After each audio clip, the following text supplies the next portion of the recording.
Hello,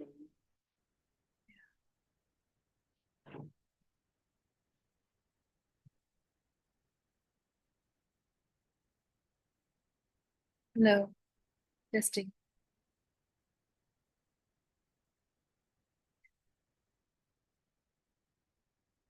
Wait,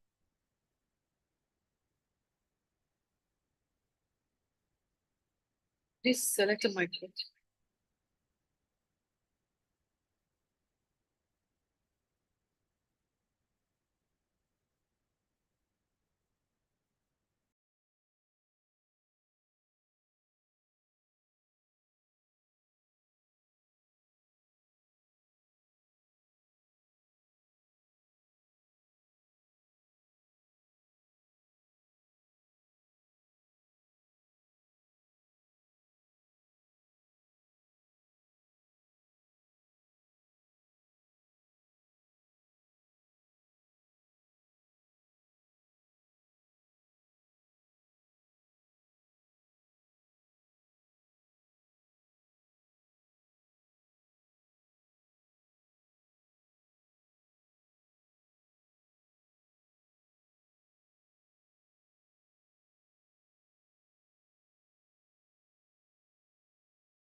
Hello?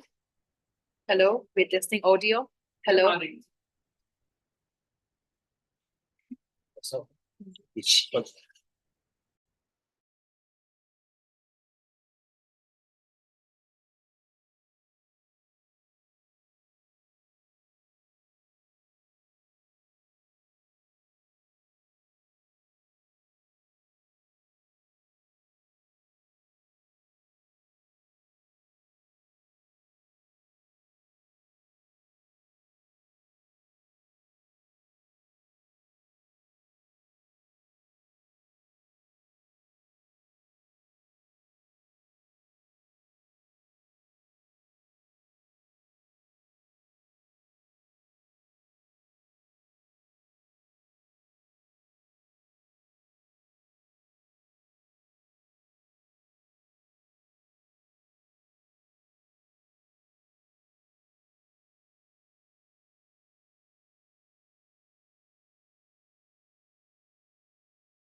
Very good afternoon to everyone that's present here. Center for Tribal Studies, University of Delhi, cordially invites you to public lecture about indigenous people on the island of Bali and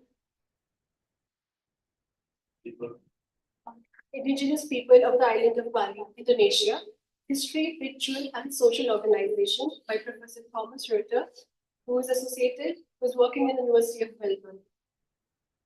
I would like to request our head of the department and director of the Center for Tribal Studies, Professor S.N. Patnaik, to kindly facilitate.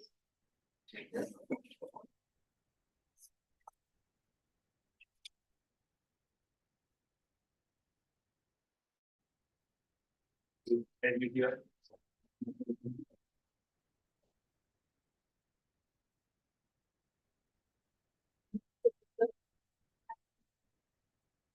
I think it's important to also give introduction to Professor Thomas Reuter is here. Thomas Reuter is an anthropologist at the University of Melbourne with a research focus on transformative social change, food systems, and sustainability in Indonesia and beyond. He is on the board of the World Assembly, a fellow of two European academics, past chair of the World Council of Anthropological Associations, and a former executive of IUAS and the International Science Council. He has served as an advisor to international organizations and national governments. He has published 17 books, as more than 150 articles. It's an honor to have you today with us. Next, we have with us here today Madam Rita. She is an expert in designing and has been involved in the design of the Deccan International, which is in Melbourne. I would like to request Madam Anthropology to kindly facilitate Madam Rita. Okay.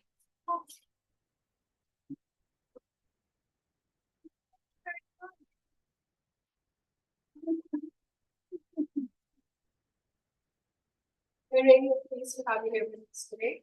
So I guess with this we can start. I would like to request Professor to start with the lecture.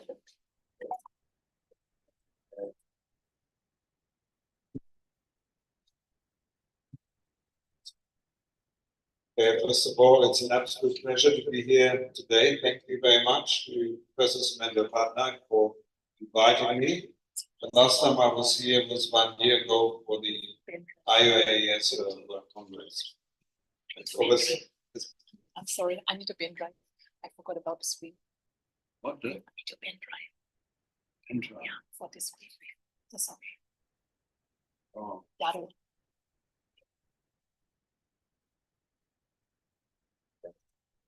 We have a slide to take today. 1 second. In any case, today I will be talking to you since it's the Institute of Tribal Studies here. Today I will talk about my work on tribal people. So, as the rest of the world would say, indigenous people on the island of Bali in Indonesia. You might have heard that Bali is Hindu. It's one of the very few places in the world outside of India that is still a Hindu-dominated society. And that used to be true of Indonesia as a whole. The whole of Indonesia was Hindu-Buddhist.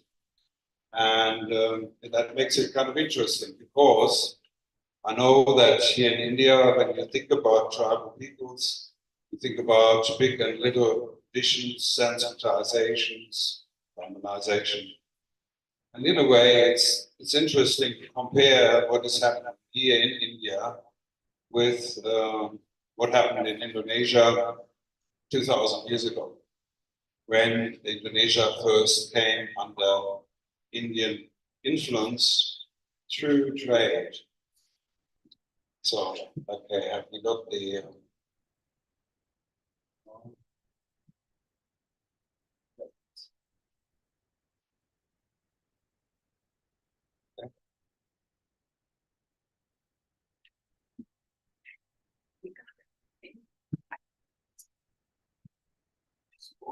more security features than American design. Yeah. It all somewhat suffocating under too much security. It seems to be lively.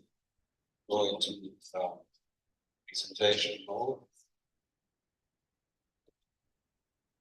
Okay.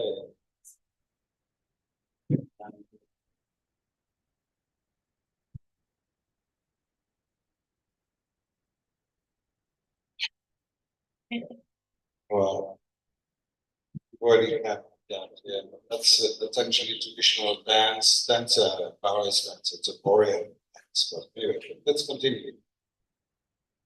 Next. Slide, please.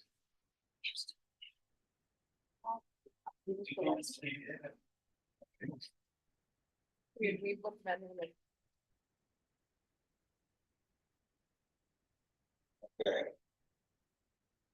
Before I was talking about the dispersion of Indian influence in the region, and this is not the whole of that region. This reaches up to China, Mongolia, Japan, even especially through Buddhism, but also Southeast Asia. And I'm concerned here with Southeast Asia, it's Indonesia. And there you find, of course, Buddhist culture very strong in Cambodia, Thailand, but also in Indonesia. The first wave was the Buddhist influence. Following the trade networks around the 5th century in Indonesia, you have the first sort of Buddhist monuments. And then Hinduism comes a little bit later, but eventually becomes dominant. What interesting about Indonesia is that they had a meeting in the 5th century. There was a big council, and they decided to unite Buddhism and Hinduism into a single religion. So in Bali, for example, when you have a major ceremony, you have Brahmana priests, they're called Pedanda, and you have two types, Pedanda Shiva, which is Hindu, Pedanda Buddha, and they have to be together for the highest rituals till today, in memory of that agreement 1500 years ago. Okay, next. That's Borobudur,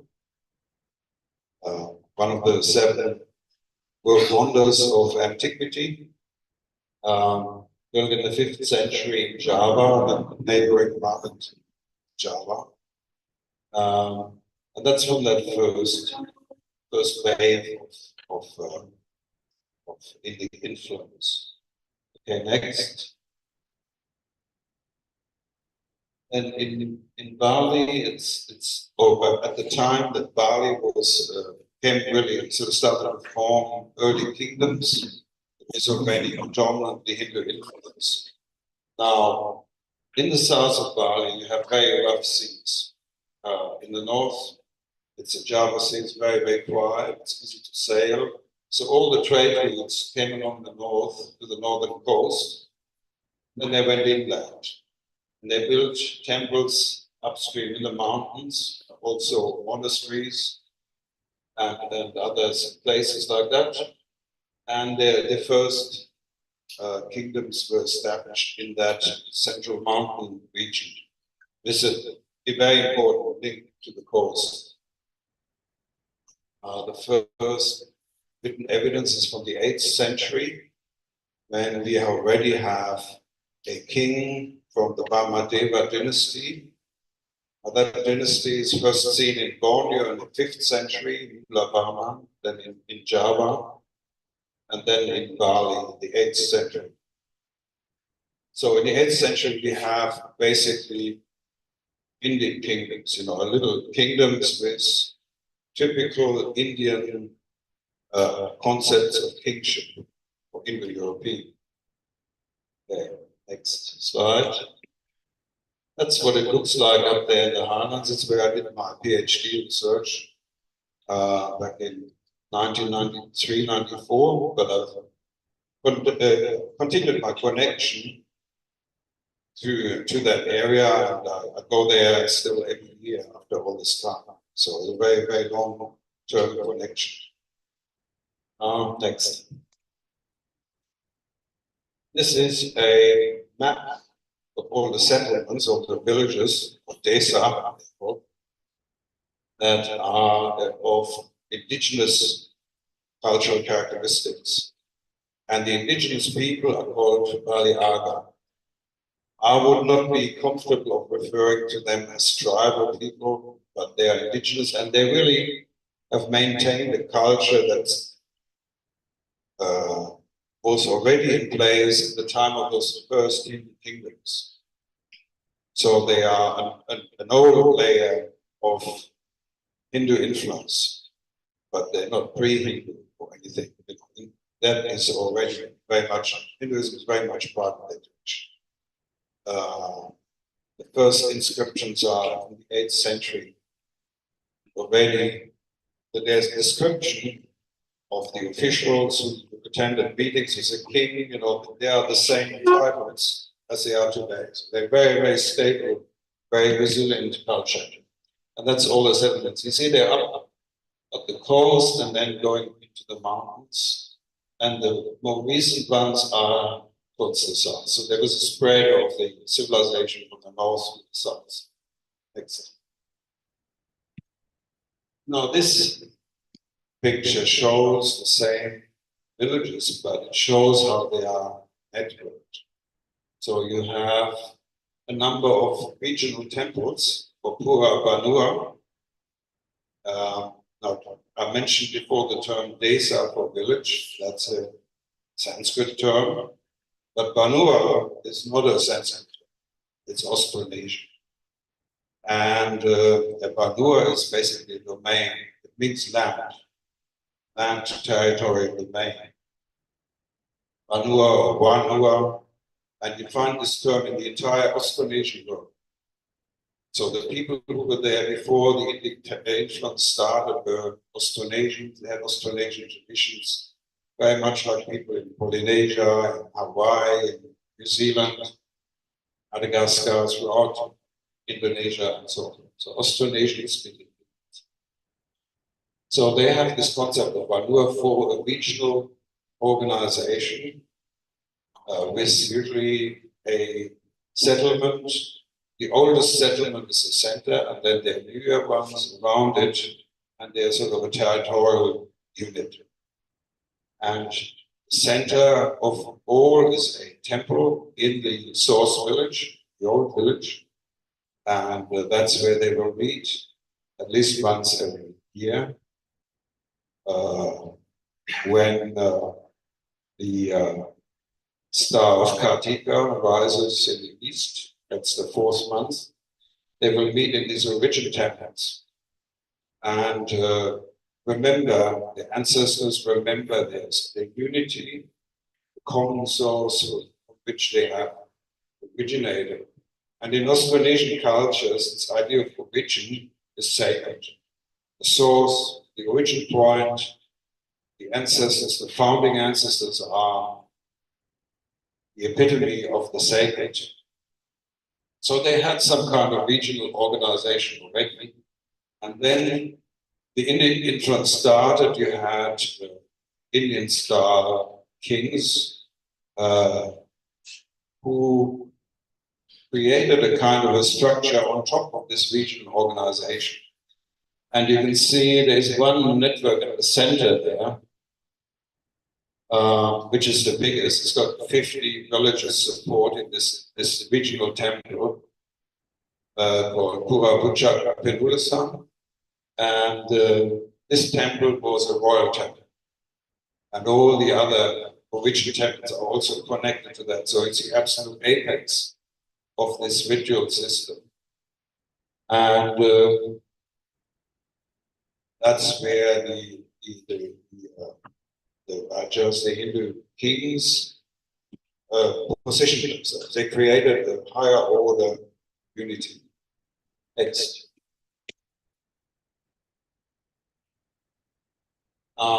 It was not just about ritual, it was also about trade. They have a 3-day market a week.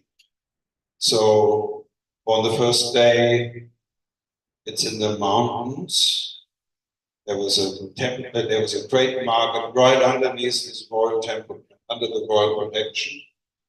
And they would go down to the coast with these pack horses. I still saw one of the last ones. They don't exist anymore now.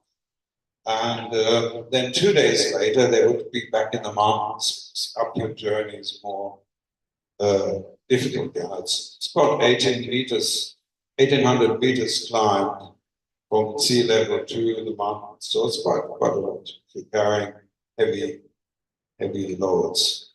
Okay, so that next. So that's where, for example, in the mountains, there are people from the coast, they're selling salted fish. Very, very important. You can see exactly where the trade networks ended, because those villages that were not part of it, they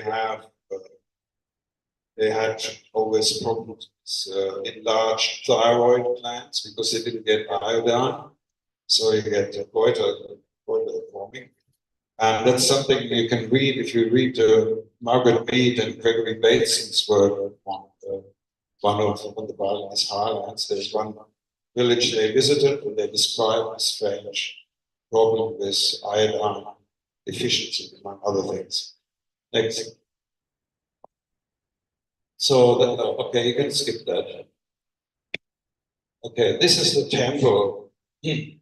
Well, Pura Puchak Penulisan. Pura, you understand, Puchak means mountain top, and Penulisan means some tulis to write, and refers to the royal scribe who would register the taxes that people pay, because there was also a taxation system introduced, very elaborate. You read the royal inscriptions, very elaborate taxation system. Everything was taxed moderately, but everything was taxed, and those taxes were paid at the royal temple. So it was the center of the whole state. It was this ritual system, trade system, taxation system, and of course the kings would also build irrigation works and things like that. And at the top, you get, however, your back, the old Austronesian system, which is very dualistic. You have very marked socio-cosmic dualism, male, female, right, left, so on. And on the right is Pura Puripan, life. Purusha, you would say here. Yeah. On the left, you have Dur, which means the goddess. Okay, there you go. So you have the dualism, but it's very much Austronesian dualism in this case. And and also the ritual order is still not really Brahmanical, it's very much indigenous. Next. So you have in the temple these statues of the early kings. So that's a king and his consort from the 12th century. Next. Okay. And so, you have that kind of influence also of the level of art, iconography. There's some older, very, very few older statues that are Polynesian, so typical sporting figures, as you might find anywhere in Polynesia. Okay, now this is the annual cycle ritual, and it's very much to do with the change between the wet and the dry season. And the main ritual is at the beginning of planting. Okay? The beginning is also most important. And then another one at harvest time. So on the 4th and 10th month. And the ritual of the wet season is directed down to the Utakala, the demonic forces. And the dry season ritual is directed to gods. Again, that dualism. Next. Now, temple ritual in Bali always involves animal sacrifice, but it's very strange. In this case, it's a buffalo, a juvenile. It must not be mature. Okay. And you see that they're performing a ritual on the animal. It's actually the same in a condensed form. They go through all the life cycle rituals that a human being would go through. And it's also buffaloes then dressed with purified clothing. So it's treated like a human being. It's in a way it's standing in for a human. And I asked people, I'm a vegetarian. I don't like animals getting killed and all that sort of thing. So why do you have to do this sacrifice? And interestingly, one of the elders explained to me that the world is a sacrificial order. In order for something to exist, and we want to exist, we want to continue to live, for something to exist, something else must not exist. That's the fundamental rule of nature, and that's why we sacrifice. It's an interesting thought. Everything that exists negates the existence of something else. So something has to not exist for something else to exist. Interesting. Anyway, next. So that's the act of sacrifice. That's one of the elders wearing particular clothes that only the elders are allowed to wear. Okay, next. And then what they do is they select particular bones from the body. So the most valuable, the most highly ranked part is the head, then the shoulders, the elbow, the wrist, and then down the spine, all the way to the tailbone. And every piece is associated with a particular elder in the hierarchy of elders. So it's the body of the victim, the sacrificial victim, is a symbol of the society as a whole. It's the body of the society as a whole. So everything gets destroyed, and then in the second stage, it comes back to life. Literally, they say this offering is called Wangan. It's coming back to life. The buffalo comes back to life as an offering. It's kind of transmutated, and in that act, the whole society is blessed and freed of any negative karma. Okay, next. Then there's a procession very much in Indic style, but in Buddhist fashion they go to the left, not to the right. Okay, around the temple top. Next 3 times, but familiar kind of pattern. Next, and carrying the gods, for their darshan. It's very, and there you see the buffalo is being buried, and there's 4 umbrellas there that symbolize the 4 quarters and the 4 legs of this domain. So it's a symbol also of the unity of that territory. Next. Now, I've been talking now about the regional organization of the Bali Aga people, but I wrote them, my ethnography was too big, it didn't fit in one book, so I had to write a second one. And the second one looks at the village level, desa level, and the household level. Origin groups or kinship groups, as you might say. So when we get to this level, suddenly the Indic influence is not visible. It's all Austronesian from here down. So if we keep going, this is a longhouse on the front cover there. It's so-called longhouse. Literally called Bali Dawe, which means longhouse. Next. Okay, that's the village that I'm going to use as an example, Sukavana. Happy in the forest. That's good in the forest. And it's very much forest area. Okay, keep going there. Now that's so it's a bit hard to read, but it doesn't really matter so much the different terms. But so in this schema, you see the longhouse, and every dot is a person of particular rank. Again, dualistic, so they are in pairs, right and left. Each rank there are two people, right and left, and we're born into different moieties, right or the left, or in this case, Tuahan, Nuatniuman, or elder younger sibling. All these are typical Austronesian categories. Sometimes it's east-west, but there's always this dualism. Every village society is split into two halves, usually by the sect. And when people get married, there's many ranks here that are not shown. These are only the elders. There may be hundreds of people. It's two rows.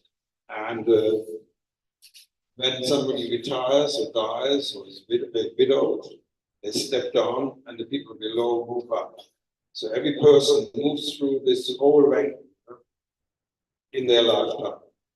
It's not hierarchical in the Indian, Louis sense, because every person changes their rank continuously through their life and can achieve the highest rank ritually. And the top rank is the priestly leaders, a little bit below other worldly leaders, and so on. And you can see Bayan means shoulder, Bayan means head, Bao means shoulder, Singleton means elbow. There you have the four-leg division, which is in the naming of these ranks of elders. Okay.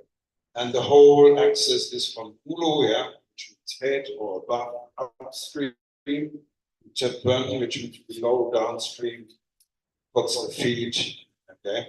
So it's this whole image of geography, body, and society comes one. I'd be interested to hear about whether there are any similar things among tribal peoples here. I wouldn't be surprised. So there you see the elders sitting at the top of that longhouse in row order, and it's strictly prohibited to cross that middle line except for the top elder. He is allowed to sit on it, but not cross it. So that no one is allowed to cross that line to the other half. It's strictly taboo. And then they sit, and each gets their share, and each share has a particular part of that sacrificial animal. That's how it works. Next. That's a schema of the longhouse, and it's also the architecture. The top, you get two beams that point downwards. So when you build, you have to remember which part of the tree was the base, which was the tip end, because they absolutely have to be oriented in the same way. So the bottom ones, they point uphill with the tip, and that's the perspective of the individual rising through the ranks. And the top is the area where only the gods sit in the box in session during the festivals. The images of the gods are put there, and that's going down. That's the ancestors coming down into manifestation. So ultimately, it's a circle of Hindu through which a person progresses, being born, coming from the ancestors, and then rising up, returning to the realm of ancestors. And that's the top pillar of the longhouse on the occasion of an inauguration of a new head priest of Reuter, also an Indic term. And the clothes, first of all, are the top pillar is dressed. So you see the equivalence between the longhouse structure and the rank order. Yeah, next. And there you see another sort of arrangement for, you see how many food parcels there. Every individual, every married man will get one food parcel to take home. They meet every new moon and every full moon. And of course, then the men share it with their families. So everybody participates, the whole community, they share. So they bring all some rice and it's mixed together and divide it again in order.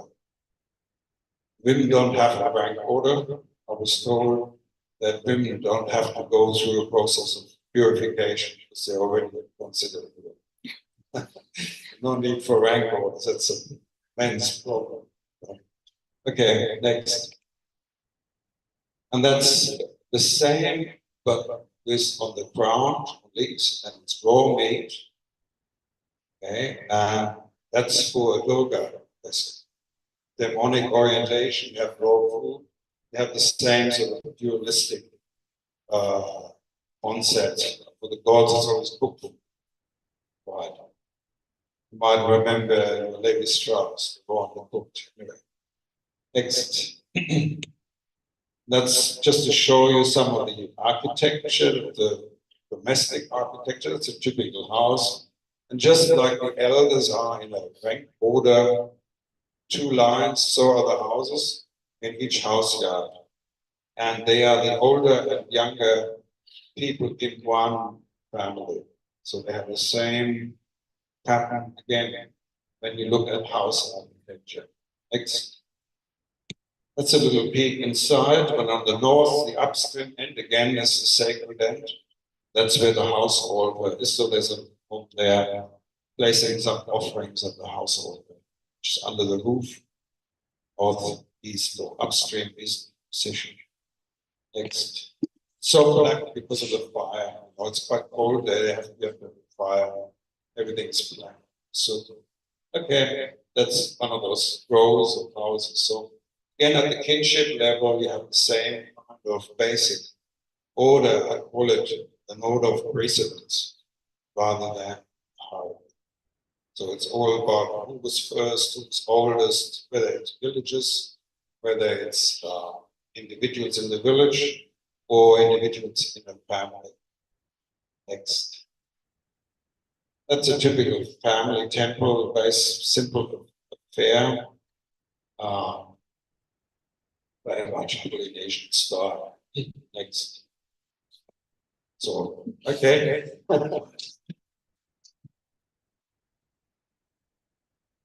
Well, we're happy to take any questions. I'm also happy to hear some comments, comparative notes would be very interesting for me.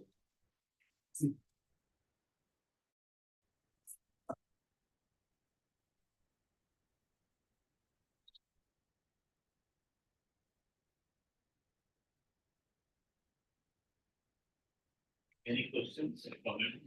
Comparison? Yes, Dr. Sami. Why not questions? So, Nicobar, Nico Andaman and Nicobar, they are also closer to our family. Yeah. Nicobar. Yeah. Mostly in Southeast Asia, they follow the second gate, the second gate.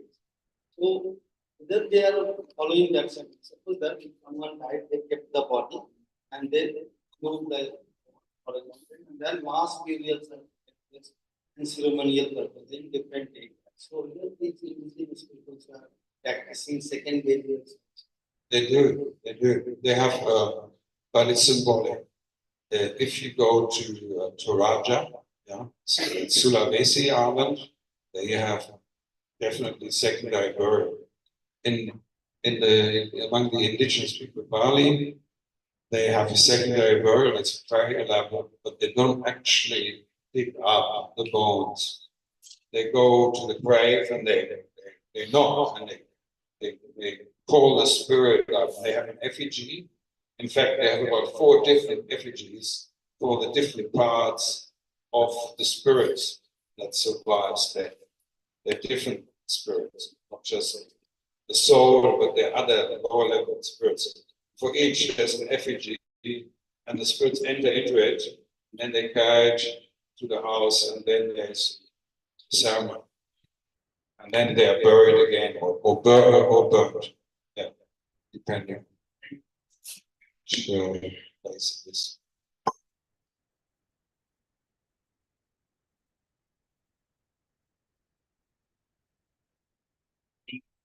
Any other questions?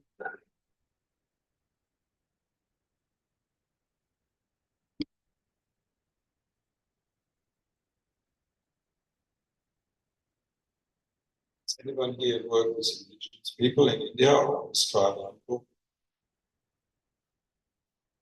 Thomas, I was wondering about this your reference to Majapahit Empire Yeah, context. So would you like to tell us that how there is a misconception about beginning of civilization from Majapahit and not before that, so it would be good for that.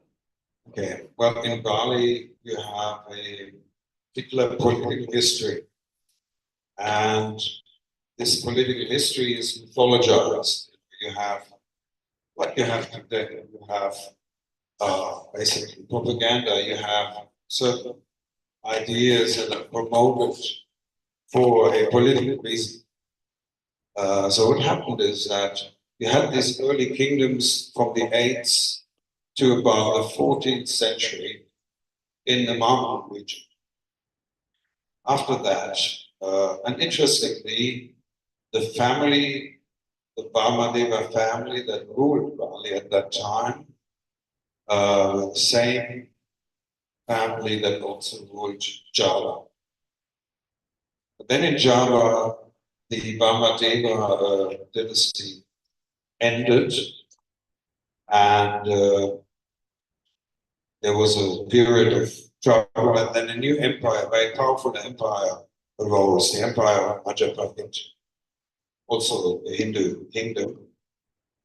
And it ended in the year 1500 through Islamization.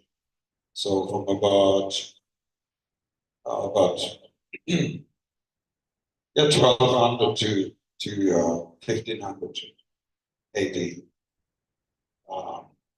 And in about 1343, there was an invasion of Bali by the Empire of Majapahit, and they destroyed the local Balinese kingdom, defeated them. And well, they didn't really destroy them, because in true Austronesian fashion, you don't vanquish the original settlers, because that's a very bad thing to do, because you need the original settlers, because they have a very special connection to the ancestors and spirits of the land. You cannot vanquish them. You can defeat them, but you must not destroy them. So they set up a special kind of ritual relationship, typical Austronesian newcomer founder relationship. So, but over time, the newcomers from Majapahit, they settled and established their kingdoms in the south, not in the north. So they kind of respected the space, the Baliaga people and the earlier kingdoms. Okay? There was no big cultural shift. Slight maybe, but it's not like pre-Hindu and and Hindu. It was Hindu, okay? So, but in the propaganda, often the older civilizations described as pre-Hindu, but it's completely false. They were both Hindu. It's just a different political setup. So, and then after that, you have the sort of Bali Aga and Bali Majapahit division. So people in the south, they suddenly believe they're all descendants of Majapahit. Of course, also not true. Maybe there were a few. There was an army that came over, but most of the people in the south are also Balinese. They're also all Balinese. There's no real difference. So it's a kind of a creation. There is one difference of that. In the south, you get Brahmana priests, and in the north, you don't. In the north, you have Uchanga, it's a different category of priests, and you have the elders who function as priests. But they have the same. Before, I remember I said about Vedanta Shiva and Vedanta Buddha, who have to be together to appreciate major rituals. Up there, it's the Kubayan. He would turn right and left. The two moieties, they also have to work together for major rituals. So the patterns is kind of similar, but you could say that the sort of Sanskritization is a little bit further with the Majapahit. It might have become also more that way in the north, given time, but I guess in Java that process was more advanced. So they brought those ideas with them.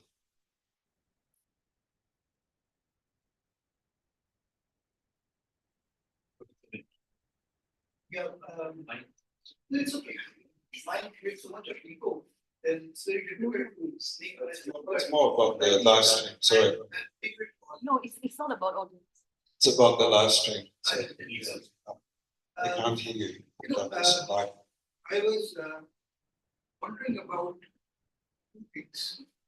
The first thing, what I was wondering about was this word sacrifice, which you say. What is the term which they use for this ritual? The general term is chow. Chow means sacrifice. Now, you said that this whole ritual revolves around the cosmological idea that survival of one depends upon somebody else. So, what kind of eco-cosmological idea one can understand it? It's merely a sacrifice or sacrifice leading to some other ideas where human and non-human world coming together with the supernatural world. Very interesting. Today, because of the fact that eating meat has a huge environmental impact. Eat about 20 kilos of plant protein to produce 1 kilo animal protein. So it's a huge wasteful thing. But animals also have a place in traditional agriculture, plowing for fertilizing with manure and so on, of course. But how do you deal with that resource? And coming back to your question, the way they deal, for example, with eating meat is that we only eat meat from the sacrifice. They have a lot of rituals, but basically all animals, they weren't just killed for food, they were always sacrificed.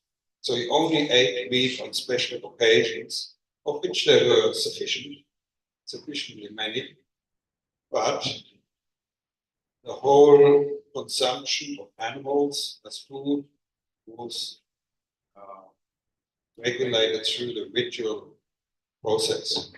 So it was restricted. So otherwise they eat by little bit. Yeah. It's some kind of a Freudian guilt being recollected by that sacrifice, that we are not going to do the sacrifice again. That this killing is a ritual killing. And what happens in a totemic ritual, that during the main ritual, you sacrifice the totem. But throughout the year, you will preserve your totem. Yes. So is it some kind of this duality expressed that you're sacrificing in that particular ritual?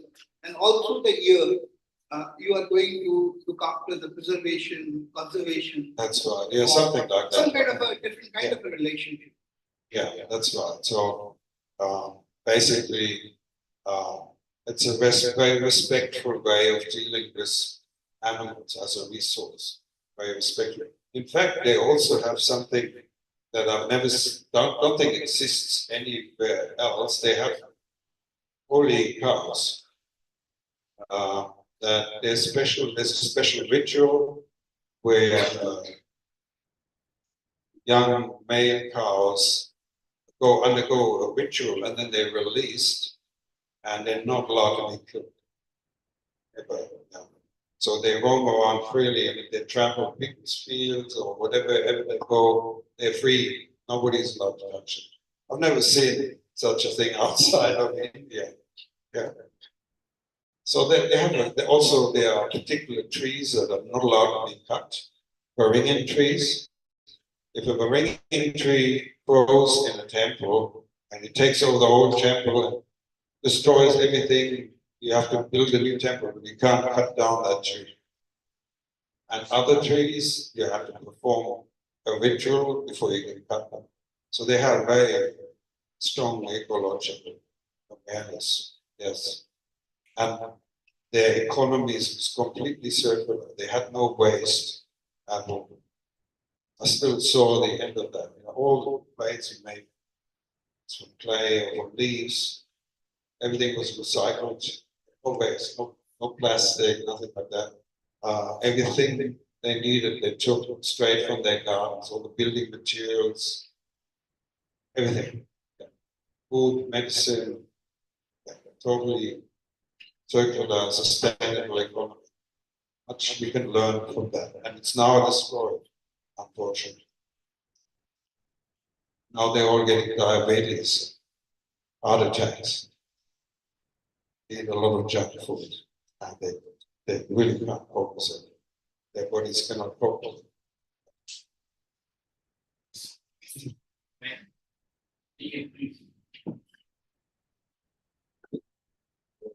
You present when we have that there is a Java and Indonesia, and it is the epicenter for the recent tsunami in 2004. I don't think there's a tsunami yet. If so, then what is the impact of the tsunami and the coastal areas? And is there any impact on the social consequences that you have mentioned? Yeah. Because I know that's in Nicobar Islands, where the coastal areas were mostly affected. All these Sahani is also mentioned that the pre-burial ceremonies. Almost all these the marathon kind of ceremonies were cancelled due to the state of Yeah, okay. Well, the tsunami is in the Indian Ocean originally, and it had the worst effect on Sumatra, west coast of Sumatra, and the islands of the coast of Sumatra. The Java Sea was protected as nothing, so my area was not affected at all, not at all. But in Sumatra, I've also done a little bit of work there and interest, and yeah, it was devastating. All the fishing communities they lost everything. Yeah, all their houses, their fishing boats. On Tawai Islands, for example, very, very bad hit. Yeah, and huge relief effort that was very wasteful. It was a tragedy to watch the wastage of international funds that were donated by so many people because the aid agencies don't speak to anthropologists often. They fail to consult aid mistakes and just unbelievable ignorance and also sort of arrogance, not wanting to ask for advice. I remember at the time I proposed a project to AusAid, and they wouldn't hear of it. They weren't interested. It was a brilliant project to help the fishing communities, not just then, but long term, by putting in airstrips. And I had a network of Indonesian pilots involved, maritime minister, everything, to build landing strips, fly their fish, their fresh fish straight to Singapore, get them 5 times the price they used to get. The whole thing worked out, not interested. So, but that's an issue of disaster relief. It's a different topic, really.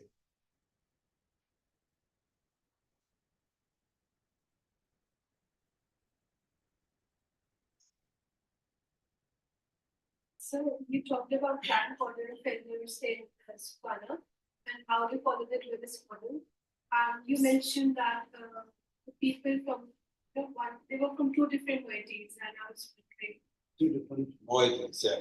You mentioned that, and I was wondering if there was any symbolism behind the dualist model as well, any cosmological symbolism attached to the there. Yeah, it's absolutely pervasive. Everything is ordered by this dualist pattern. So it's male, female, white and red, like even the national flag of Indonesia. That's the symbolism is male, female. And yeah, it's so the tasks, the ritual tasks of the two moieties differ. Political roles, everything.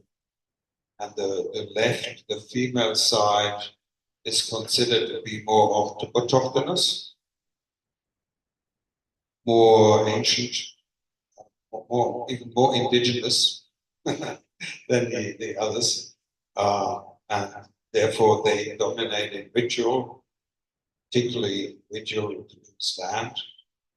And the right is more dominant in political matters, worldly things, kingly things. You can see the same dualism as you get between Bali Agam and Bali Majapahit at the local level, for example.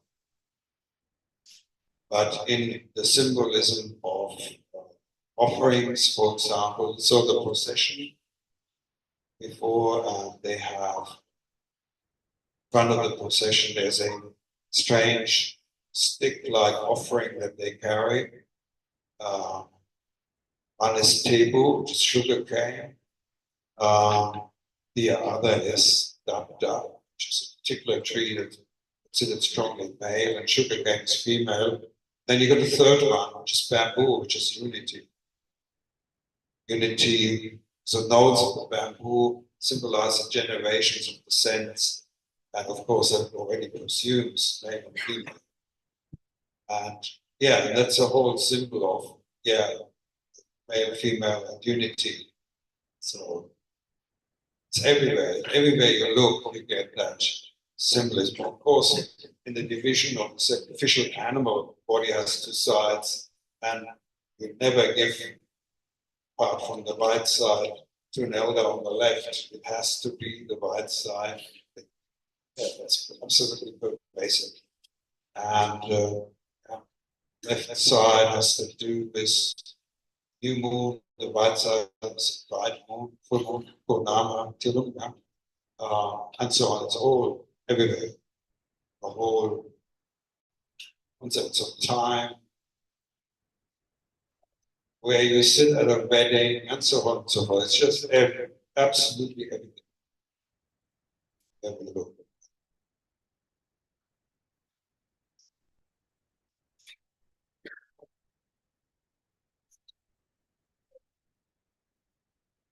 As we know that Bali is a tourist place, a very famous tourist place. So have you come across any negative impacts on the cultural value or the dilution of rituals on the indigenous space? Okay. Yes, well, in general, Bali is extremely heavily influenced by Turkey. And while it has made Bali rich, it's also led to kind of dispossession of the Balinese. Initially, it's the usual pattern. You get tourism, the local people like it, you have a lot of backpackers, individual travelers, they bring a bit of money, it's all very nice. Then the mainstream gets interested, they start building small hotels, then they pull down the small hotels and build big ones, and enormous ones, 5-star hotels. The foreign capital flows in, foreign investors, the local people become dispossessed, marginalized, put into a servile position of working as workers in the tourist industry. And it's a circus, it's economical, it's a process of dispossession. At a certain point, it becomes damaging, unfair. People feel they lose control. There was a big movement in the early 2000s called Ajak Bali. That means let the Balinese stand upright again, Bali for the Balinese, that sort of primordialist sentiment, populism, like you have anti-immigration sentiment in Europe and elsewhere. So there was a movement, the Balinese a lot of Balinese people think that it has compromised their culture. But when it comes to ritual, orthodox ritual practice, it's still very strong. See that that is absolute backbone of Balinese society. It's ritual. It's what keeps them together. But it's also starting to be compromised, not just because of tourism, but modernity. People have jobs. They don't have 10 hours to make offerings. They hire people that buy the offerings ready made. It's not the same as when you make them as part of your practice. So it's not the same. So there are other processes to do with modernity. Tourism's kind of part of that. So there's a bit of change. It's very hard to be part of a ritual order village in the mountains of Bali when you have a job, as a lawyer somewhere in Jakarta. What do you do? It's very difficult. So they step down, and there's different mechanisms to deal with that. Absenteeism, young people leaving rural communities, all kinds of problems. But so far, it's still standing pretty firm, ritual, especially up the highlands where you don't have a lot of tourism. You have a few shoal villages. Timganan probably is the most famous one. East Baliaga village has become a circus, and the local people are the animals. And I'm quoting the village headman. Those are his words. This is a zoo and we are the animals. So not very nice, but on the other hand, also brings money. The usual ambiguities around tourism.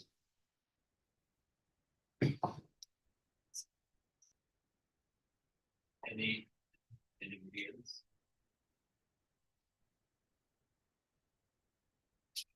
I would like to hear about your research, if anybody would like to. If they can make a point of comparison, I'll hear that. Anybody could see some point of comparison?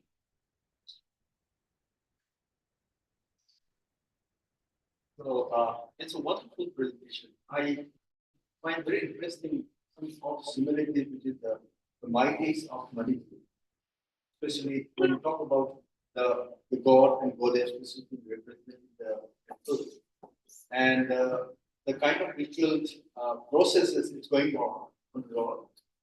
And of course, the kind of palanquin type, especially in Manipur, we usually use it. But in the process, I haven't seen it here. But at the same time, when you are showing a picture which you have produced about four poles with a kind of umbrella type, this is very much similar. Yeah. I think in terms of offering, but in the case of the mighty, this animal sacrifice is not in but we release it. Yeah. Rather than. Oh, okay.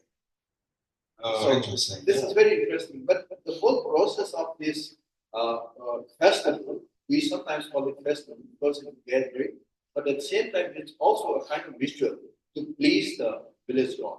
So, but it involves, around the cosmology, which also reveals about the life cycle process in the villages. And it will also educate, the people of the livelihood process, like how weaving is being done, how fishing is done. So it was very interesting aspect.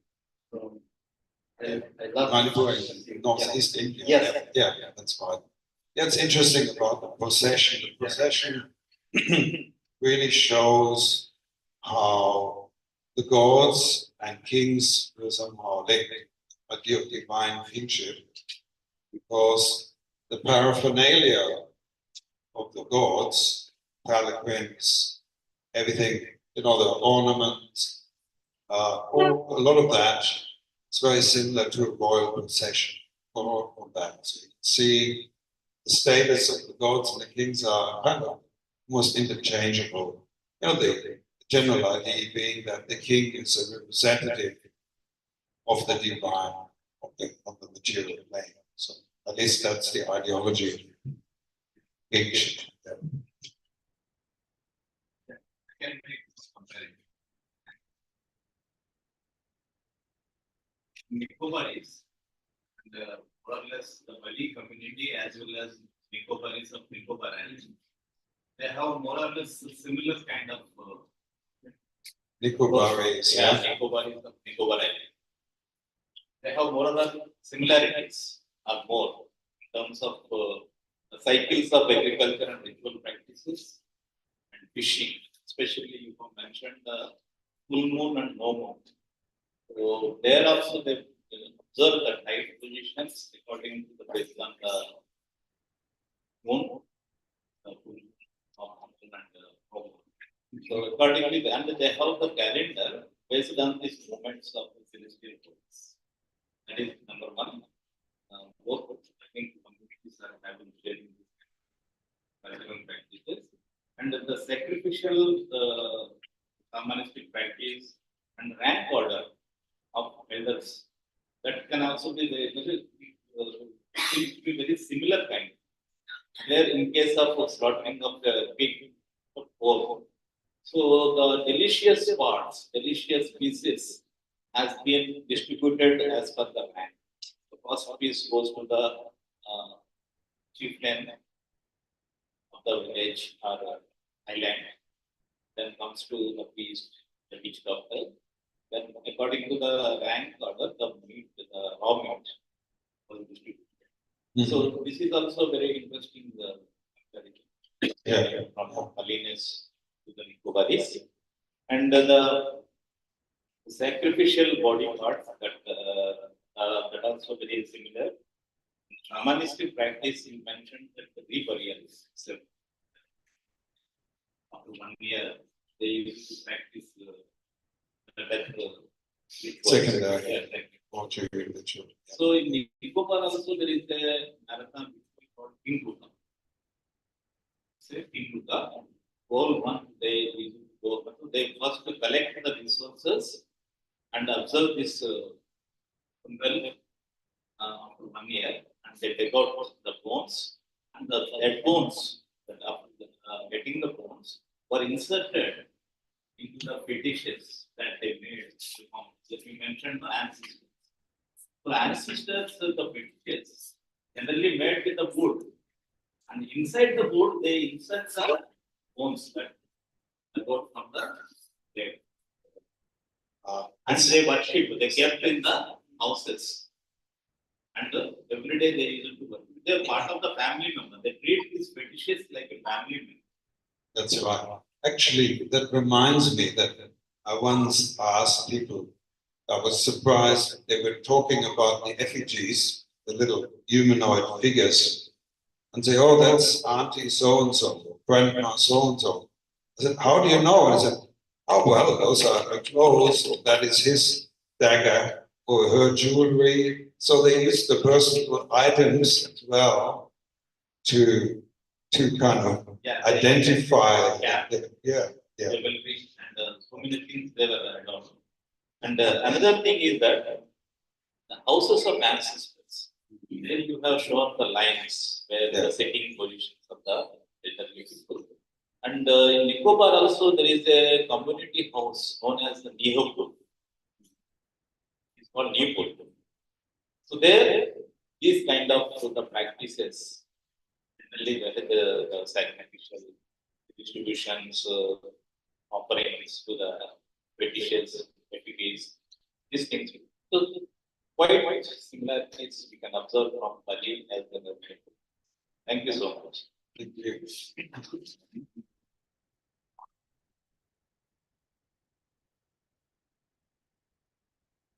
Sir, for your nice presentation. So similar practice is found among Savaras of Andhra versus water. Savara is one of the Savara tribe is one of the particularly one of the groups in Andhra versus water. They also sacrifice bison on occasion of their ancestral ceremonies and also to one of the experience. Every household runs one bison to satisfy their ancestors at the same time to satisfy their to what of the experience. which is locally known as Agara Pandit among several tribes of the Yeah, it's very much a process of purification whereby the ancestors move. First of all, they're kind of dangerous. They are around the temple of the dead, Uvadalam, which belongs to Durga. And then they're dangerous. And then they're purified, they move into the house temple. Then they're purified more, they move up into the clan temple. And then into the village temple. And ultimately, the domain temple, the whole region. So there is a sort of a process whereby the ancestors become more and more purified, more and more closer and closer to the divine status.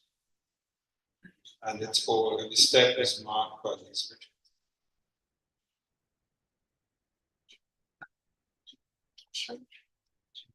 Oh yeah, interestingly, when it comes to purity, it's a very different idea there is that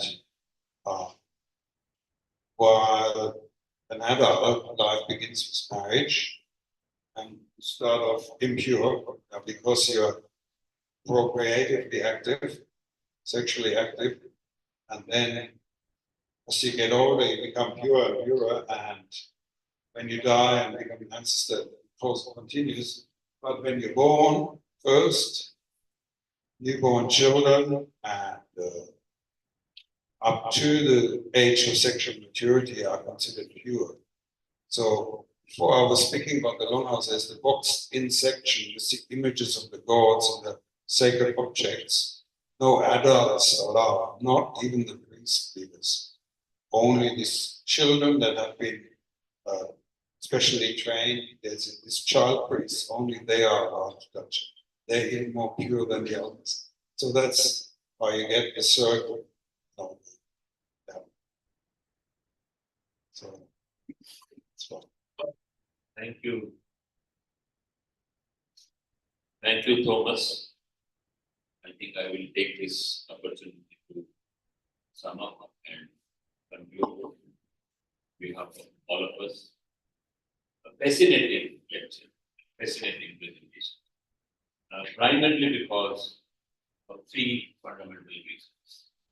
Number one, if you can come and sit here, we'll get including this. Number one,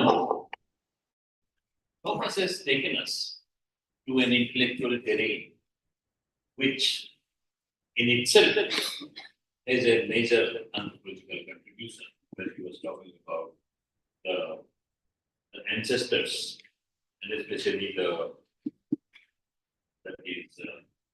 custodians of social mountains and the house of ancestors. He is really talking about the important domain of ecology, symbolism, kinship, and the whole complexity of social relationship, which other famous anthropologists have also done.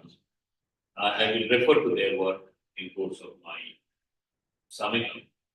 So Thomas has also identified the waves of Indian influence or the waves of cultural influence on Balinese people, right from 1st century AD till different phases, 8th century, and then another 600 years. Fascinating time frame because I see some kind of parallel when we use an Indian lens to look at the kind of cultural, religious, and civilizational influence. Now, when you are saying that the trades, inter-island trades, long-distance trades, I remember that I come from Odisha, and in Odisha, there is a famous ritual which is still going on, the Bali Yatra, the journey to Bali. Most of the Odisha people think that Bali is sand, but they are not sand. This is the journey to the island of Bali long ago in the 2nd century AD. And that is, there was a department in Utkal University, a department of Southeast Asian study. And this was started by the Department of Anthropology. This is started it long ago, but we wanted to revive it. Thomas also came to Utkal University when I was there. Now, this trade connection between East India through Visa and the Bali has deep impact on their cultural profile. Now, when we say that there is a strong civilizational impact of Indian civilization in terms of Hindu culture or in terms of the Sanatana culture, he was telling a time frame to which I will return from 1st century to 8th century, before 8th century. And then he was saying that for 600 years, there was a because of the tight regional and social and ritual order and structure that this was maintained till it fell to the invasion of Majakids. What was the name of the empire? Mapuche. Majapahit. So the second point, I'll come back to it in a while. But the second point which I wanted to say, other than this history, is the society. That how this influence which came from the north and this influence which brought out the Indic civilization and so-called, I don't know whether it is Brahminical or non-Brahminical or any kind of influence, when it was brought in, the original Austronesian culture got pushed to the southern part. And this original Austronesian culture was guided by the principle of duality, the moiety system. And this moiety system, as you have heard from us, that the Mangu is the male, the Antupsai is the female, the animal, the human, the sky, the earth, and all those kind of duality based on the dual organizational structure. But at the same time, imagining a kind of parallel with body and the world. Body with geography, with territory, with region, with house. Fascinating analogy which Thomas has given. So history, society, and the final one is the cosmology. Politics, politics connects in between. When we talk about this imagination of human body is a territorial stretch, or imagining a territorial stretch analogous to a human body, he's hinting at a very important connection with Indian civilization. The last point, I will sum up with all these points together. The last point which Professor Mitra pointed out, that how this ecological principles are ingrained in the ritual practices in terms of some kind of health, hygiene, nutrition. It reminded me of the works of Reuter, Pigs for Ancestor, the ritual in the ecology of New Guinea. And New Guinea is not very far from there. The Rumbin, where the pigs are grown after the war, it contributes to the establishment of a new lineage, to a new clan, and how the pigs for ancestors are fulfilling the nutritional need of the warring people.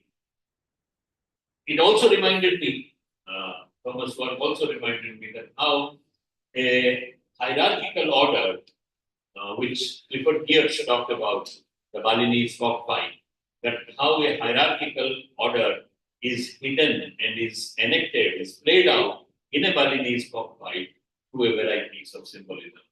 It was really fascinating to listen to Thomas Reuter, who has occupied great positions of influence in anthropology, but has still remained very, very down to earth. I will conclude by saying that in his study of an island called Bali, he has really anthropologized not only an island, but also the mountains. That how nature becomes meaningful when you anthropologize them, and that is somewhere the contemporary ecological students need to learn a lesson from, that there is a virgin area awaiting for their attention in India, especially in the tribal areas, in the tribal studies. On behalf of Center of Tribal Studies, I think we would take up this idea to follow up in terms of natural landscapes and their cultural consequences. or cultural implications. Yeah, the sacred geography and other things. The second point which I thought that we should take home with us is that look, this he was talking of the political formation where a higher order of unity was being created by the kings. And this higher order of unity was leading to some kind of unification, some kind of centralization, as opposed to the duality, the principles of duality of the Austronesians, which were and the principle of egalitarianism combined with hierarchy in a very non-Drummondtian manner. When he was talking about that hierarchy exists, and we all know that hierarchy is a stratification legitimized by religious sanctions. That is exactly what is fitting in here. But here it is not leading to exclusion. Here hierarchy is inclusive because any individual has the potential of improving or elevating his ritual status through the spiritual practices, and one can reach the top level of hierarchy. And this is something which is a Brahminical idea, but anti-Brahmin. And therefore, the oxymoron which comes up from here is a very important synthesis about this several kinds of anthropological practices. Now, another point which I would like to draw your attention is that it was lot of Buddhist influence. When you say that there are lot of Buddhist influence, now many of our scholars, they would say that to great extent, the philosophy of Adi Shankar, which is Advaita Vedanta, is very much parallel to the Buddhist ideas. And that kind of parallel, you see that this Advaita Vedanta and the connection with Buddhism, because look, the century which he is identifying, 1st century to 8th century, and 8th century is the century of Adi Shankar, when he was bringing out an intellectual interface between Hinduism and Buddhism. And it is around 18th century that Buddhism was at its peak, and that is where some kind of cosmological, religious negotiation has come up in terms of the interface between Buddhist philosophy and Shankara's Advaita Vedanta and this Advaita philosophy, and how it has affected the Bali society. That is what Thomas was trying to say, that how the Bali society has taken these kind of ideas. This is just a hypothesis. This is not something which is well established and something which he has said, but I'm trying to correlate that can some more research be conducted in terms of establishing some kind of linkage or some kind of interface.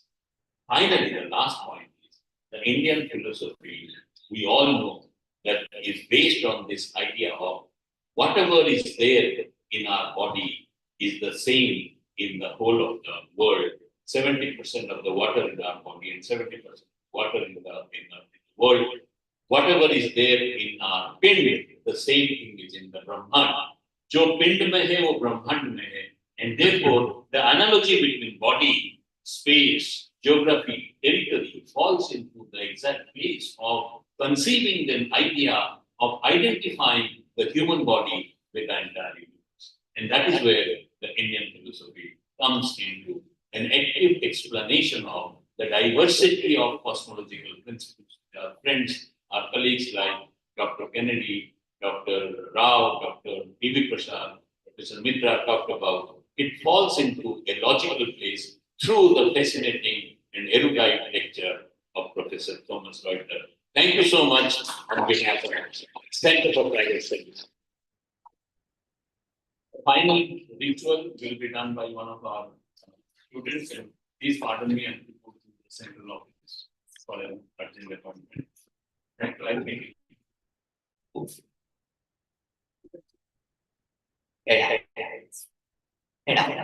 आप सभी श्रोता गणों का अनंत कोटि शरण है।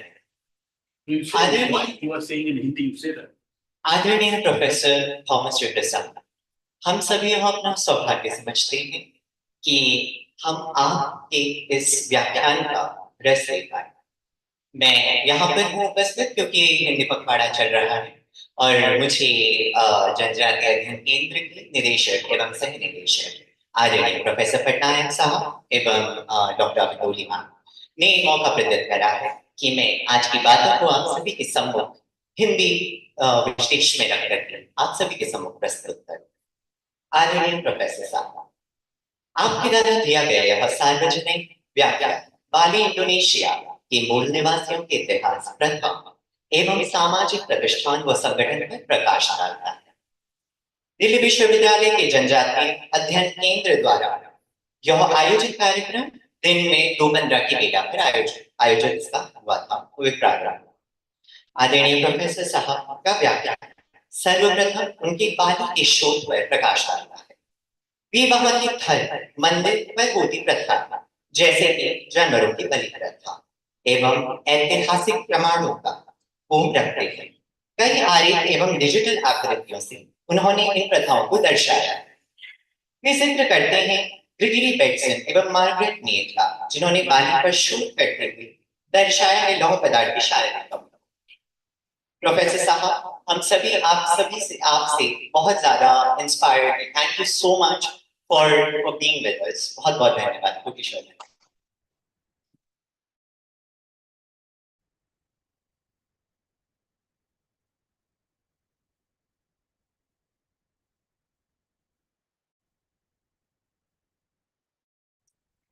Thank you everyone for joining us today.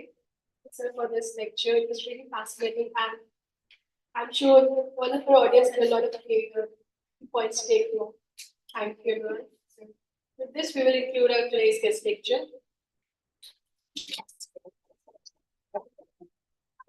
We have refreshments present outside, so you can go there.